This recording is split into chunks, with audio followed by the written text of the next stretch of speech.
Quais são os seis sentimentos bases da alma humana, hein? Pô, isso é interessante, porque a gente fala de saúde, né, pessoal, e o que é foda? A saúde para as pessoas, na verdade, eu acredito que seja uma coisa intangível, porque a gente não reconhece saúde, Monarca, a gente reconhece a falta dela. É verdade. A gente reconhece saúde de alguma forma também. Cara, tipo, eu olho pra você e falo, puta, esse cara tá saudável. Não, tá, mas assim, quando sou eu só presto atenção quando eu tô fudido. Sim. É verdade, é verdade. É exatamente isso. Não, e isso engana. Por exemplo, eu tô com uma dor no joelho miserável, porque eu me machuquei semana passada. Então, você vê, dor é uma coisa que a gente convive, né, normal, mas a saúde também engana. Quando você vai avaliar a saúde do outro, né, isso é muito complicado, mas a saúde própria é difícil a gente quantificar, porque a gente está acostumado a perceber doença.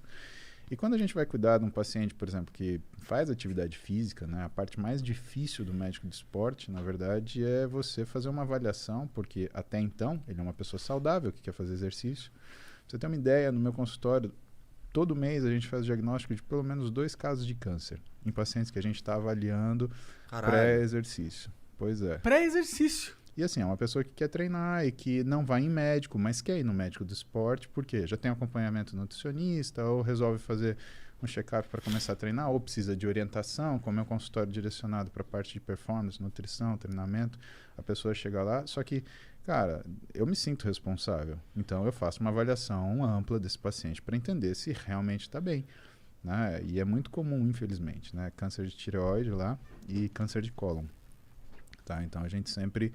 Né, quando o paciente tem alguns indicadores inflamatórios alterados, tem um ritmo de vida alterado, né, a gente investiga sempre um pouco mais. Né, e um outro sintoma que é delicado, mas que costuma florescer. E o que a gente percebe? Que as pessoas elas, têm uma vida meio que compartimentalizada e a gente precisa entender o que para essa pessoa é satisfação.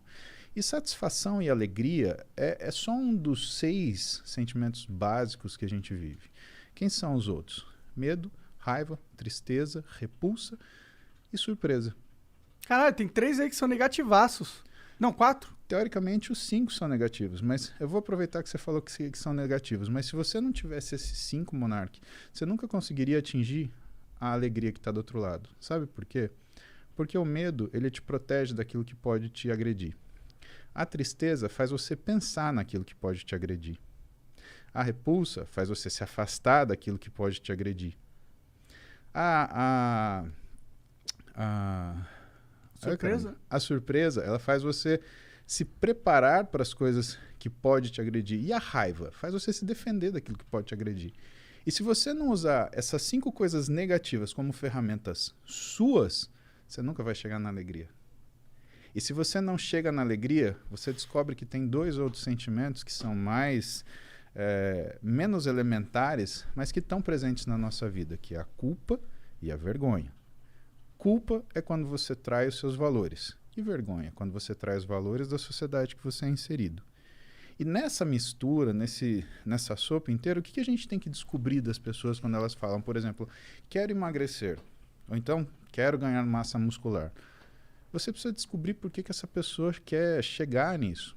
Isso é um alvo de discussão minha e da minha esposa muito frequente.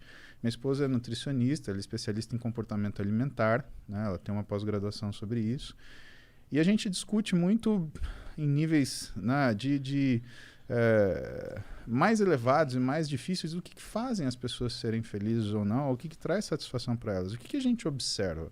Que existe uma diferença muito grande entre 2 tipos de pessoas que a gente pode dividir do grupo das pessoas que querem mudar a forma de viver ou a forma de se apresentar. Porque, entenda, o seu físico ele faz parte da sua identidade. E muita gente fala para você, olha, você pode mudar. E você pode mudar. A questão é, por que você vai mudar?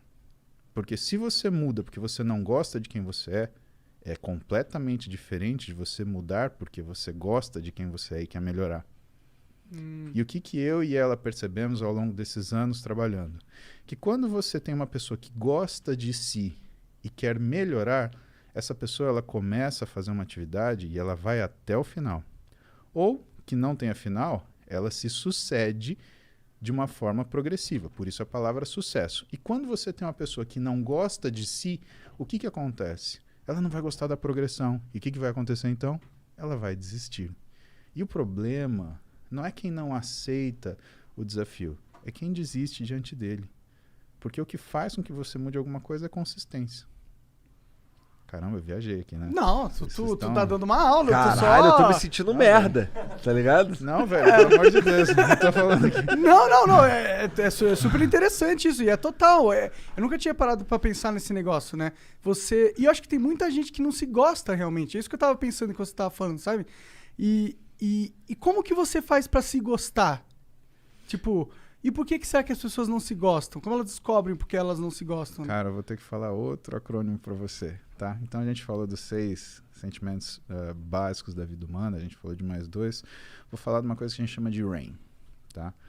RAIN, ele é um acrônimo daquilo que tem que ser a sua atitude quando você se vê de frente a um desafio, uma dificuldade ou um problema. O que você faz, né, no seu dia a dia? Primeira coisa, você tem que se confrontar. Né? E aí tem um problema grande que tem muita gente que não se gosta porque evita se confrontar. E a gente precisa confrontar nossos medos, nossas tristezas, como eu falei, nossa repulsa, nossa raiva. Né? A gente precisa olhar pra gente e entender do que a gente quer ou não. Né? E aí vem a gente aprender a falar não, a gente aceitar aquilo que nos desafia. Mas existe uma forma muito técnica de você fazer isso.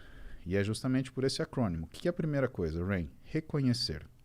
Então você olha para aquilo e fala, isso me incomoda. Segunda coisa, aceitar. Você é assim. O meu cabelo é crespo, mas eu gosto de cabelo liso. Mas eu tenho que primeiro aceitar que o meu cabelo é crespo e me sentir bem com ele. Porque aí, quem sabe, eu coloco o cabelo liso e percebo que esse cabelo liso, eu faço um alisamento e percebo que esse cabelo liso, por exemplo, não me agrada tanto quanto eu imaginava. Terceira coisa, investigar. Reconhecer, aceitar e investigar. Por que você vai investigar? Você tem que entender de onde vem aquilo de você. E por último, não identificar. Ou seja, você nunca vai trazer para você. Você é um sentimento ruim, fique aí.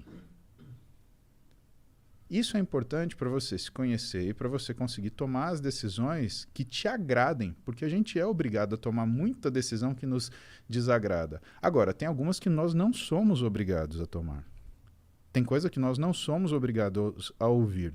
E a gente tem que limitar esse barulho externo. Até porque a gente fala, não interessa o que os outros falam. Interessa, sim. Aquilo te machuca. Com o tempo, tudo bem. Você vai se calejando. Agora, o quanto de ferida você carrega na sua vida porque você deixou que essas coisas te machucassem. Hoje, com 42 anos, eu sou um monolito. Para o cara me derrubar, tem que ir fundo. Ele tem que mexer com algumas coisas que estão muito dentro de mim. Agora, quando eu tinha 15, quando eu tinha 12... O próprio lance de fazer musculação. Cara, por que alguém começa a fazer musculação e quer ficar grande? Né? Você quer se defender de alguma coisa, de alguma forma. Tudo bem, você pode ter assistido o filme do Schwarzenegger, né? Viu ele empurrar a roda do destino e falou, eu quero ficar do tamanho desse maluco aí. Pode ser, mas você aceitar que você quer ficar desse tamanho é quase um Sun Tzu. É fazer guerra sem confronto. É você vencer sem lutar, ou lutar sem lutar. Né? Você chega, se apresenta daquela forma e fala, por que esse cara não vai mexer? Né? E isso na nossa vida profissional, isso na nossa vida do dia a dia, né? Ninguém vai te dar um esbarrão na rua se ele olhar para você e falar, não, isso daqui não vai dar muito certo se eu fizer isso. Se ele querer esbarrar de volta, eu acho que eu vou sair voando. Eu acho que vou pegar um pedala. Mas essas coisas, elas são importantes. E isso que a gente se preocupa, assim, na verdade, é que as pessoas, elas estão numa fase, principalmente hoje, com toda essa conversa de aceitação, etc., que você percebe que as pessoas, elas não estão se confrontando mais. Elas não estão parando para pensar quem são elas, o que as incomoda. E elas estão buscando só conforto, conveniência. Cara, a vida não é feita disso. É feita do oposto, inclusive, né? Exatamente. Eu escolhi uma profissão onde não existe conforto, cara.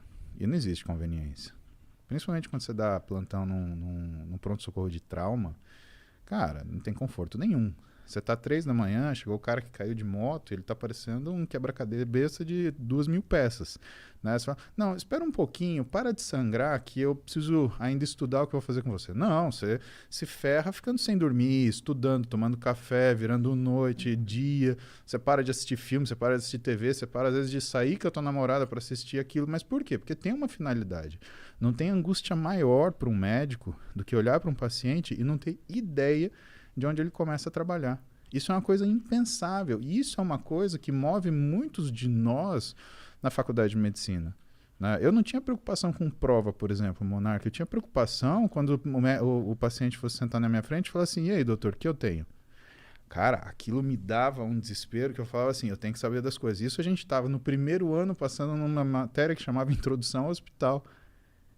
E eu olhava com admiração os meus professores, que eles conseguiam sentar com calma, ouviam o paciente e sabiam conversar com o paciente. E o médico, né, aquele médico bom, aquele médico antigo, aquele médico que ele consegue se conectar com você, porque o trabalho médico ele vem dessa conexão. Porque o que o médico faz, na verdade, né, o que ele vende é a confiança. As pessoas procuram o médico porque confiam nele. Não porque ele se formou no melhor lugar, ou porque ele tem a quantidade de diploma, ou porque ele fez... Não, porque confiam nele, né? E esses professores, eles sentavam com as pessoas e, assim, do jeito que a gente está sentando hoje, tudo bem, Maria, como é que vai você? O que está acontecendo com você? Não, mas antes, me conta um pouquinho da sua vida. Cara, aquilo era sensacional. Aí você descobria que você não pode tratar o paciente igual está escrito no livro de semiologia, como se fosse uma lista de ticar. Dor de barriga? Dor de cabeça? Tá caindo um dente? Tá caindo cabelo? Não é isso, cara. É uma coisa muito mais profunda. E isso, com o tempo, vai fazendo a gente entender que a gente tem que entender da pessoa, entender uma série de coisas. Mas o motivo principal, né, do desconforto inicial, e aí, de novo, a gente usa aquilo que desconforta a gente como ferramenta para a gente evoluir, é esse. E se você encontra pessoas que são fracas, o que vai acontecer? Elas vão fugir desse desconforto e não vão conseguir fazer o mínimo. É aquela história que hoje é clichê. Tempos difíceis geram pessoas fortes. Pessoas fortes geram tempos fáceis. Tempos fáceis geram pessoas fracas. E pessoas fracas geram tempos difíceis. E o ciclo se repete. Que geração que a gente está? Eu acho que a gente está numa geração muito curiosa, sabe, Monark? Porque nunca a gente teve tanto acesso à informação e tanta história digital. Vou te dar um exemplo. Eu tenho uma foto do meu avô, pai da minha mãe. Eu tenho uma foto do meu avô, pai do meu pai. Quando eu for avô dos filhos das minhas filhas... Milhões de fotos, milhões de vídeos. Minha filha vai poder falar assim, olha, quer ver seu avô aqui? Ele estava ensinando isso que você quer saber, se o meu neto quiser fazer musculação. Né? Ó, ele estava ensinando aqui. Isso vai ser 2073... Porra, meu avô em 2020, ele estava andando de bicicleta. Imagina se você conseguisse ver o seu avô em 1920... fazendo um negócio, fechando uma parceria, comprando uma casa, pintando um celeiro, plantando um feijão, fazendo alguma coisa dessa. Muito foda seria. A gente tem uma memória hoje e que, assim, a geração anterior a nossa, os nossos pais, eles conheceram tecnologia. A nossa geração se adaptou à tecnologia, mas os nossos filhos, eles dominam essa porcaria. E isso faz com que a nossa fase hoje seja muito difícil de ser analisada em termos se é um tempo forte ou um tempo fraco. O que aconteceu, na minha humilde opinião, é que a gente consegue ver quem é forte e quem é fraco. Então não é a época que é isto ou aquilo. Na verdade, todas as épocas são difíceis, porque os desafios eles se apresentam naquele momento. E como diz, né, meu professor de clínica médica, Antônio Carlos Lopes, ele fala, é fácil ser médico do dia seguinte.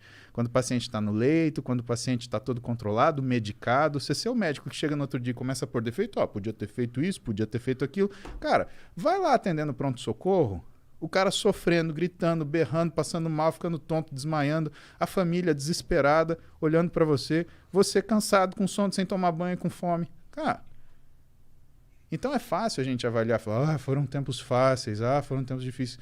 Todo tempo é difícil. A questão é que a gente hoje consegue ver pessoas fortes, a gente consegue ver pessoas fracas, a gente consegue ver pessoas fortes que se portam como pessoas fracas e pessoas fracas que estão tirando daquilo que é a fraqueza delas a força que elas precisam para sobreviver. E o que eu realmente acredito é que a gente tem uma situação onde as pessoas privilegiadas hoje, que ficam inventando o problema, e a gente vê muito isso na mídia. Gente que, né, é o tal do cara que é militante de iPhone. Ele fica fazendo passeata sentado no sofá da casa dele, né, muito confortável, com a comidinha, com não sei o quê. Exato, a gente vê muito dessas figurinhas. Esse cara, ele não consegue trocar um pneu de carro. E, por outro lado, você tem aquele garoto da periferia que não teve incentivo, que não teve ajuda, mas ele tem aquela gana de falar assim, eu vou me suceder. E esse cara, da fraqueza dele, ele vai tirar força, ele vai se superar. Então, o que eu espero é ver isso. E eu acho que isso inevitavelmente acontecer, porque essas pessoas aqui, elas vão perecer, elas vão passar. Hoje, isso daqui não permite que as mentiras sejam eternas. Você mente para muita gente pouco tempo. Você mente para pouca gente muito tempo, mas você não mente para todo mundo o tempo todo. Acabou. Hoje está aqui, está registrado. E de novo a gente volta para a história da memória. Cada vez mais aparente.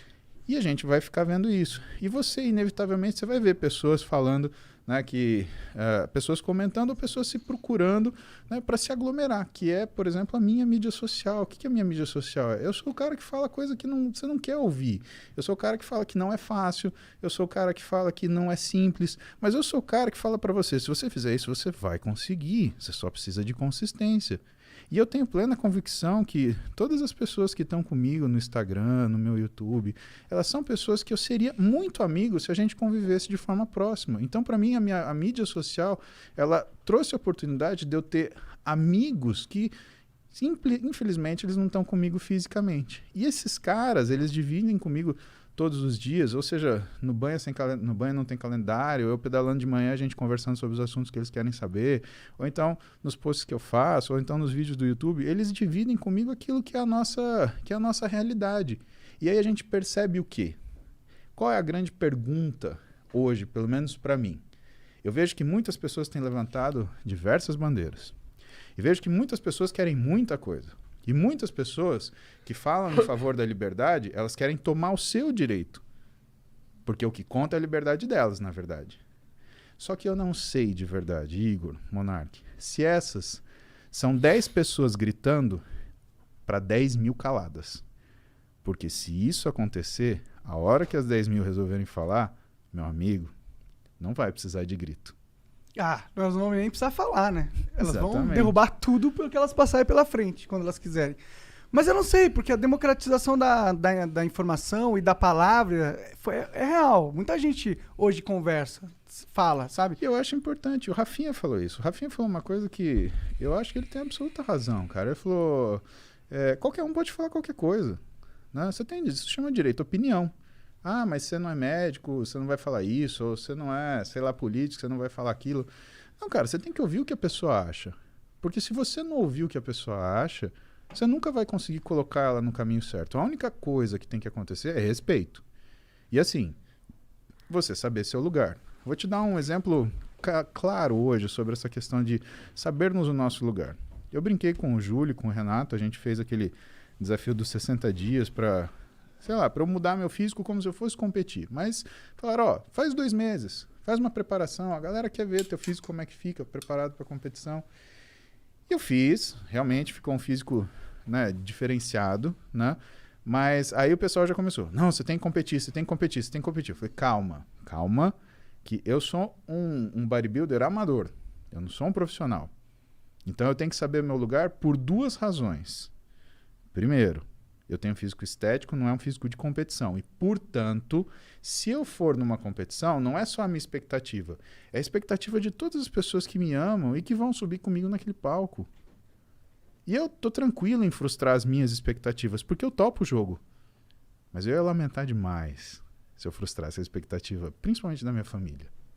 Segunda coisa, os caras que estão competindo ali são atletas. Isso significa que eu até devo respeito a eles. Por quê? Porque se eles são atletas, eu não vou chegar com um físico de estética para falar, olha só, eu acho que o meu físico de estética, ele se equipara ao seu físico de atleta. É que nem o cara que tira racha de final de semana ilegal, ele sentar um dia e falar assim, dá esse carro de Fórmula 1 aí que eu vou pilotar e vou ganhar de todo mundo. Ou aquele bonitão que fica na arquibancada do jogo de futebol, dribla, né? Falar de fora é fácil. E eu não quero ser um cara que fala de fora. Então, eu aplaudo os atletas, felicito eles, mas hoje, vendo a minha situação atual, eu respeito eles, não me colocando para competir com eles e para deixar as pessoas confusas. A gente não tem o direito de confundir as pessoas, porque um físico estético, ele agrada. Um físico atlético, ele nem sempre agrada, mas ele vence competição. E aí fica o grande dilema.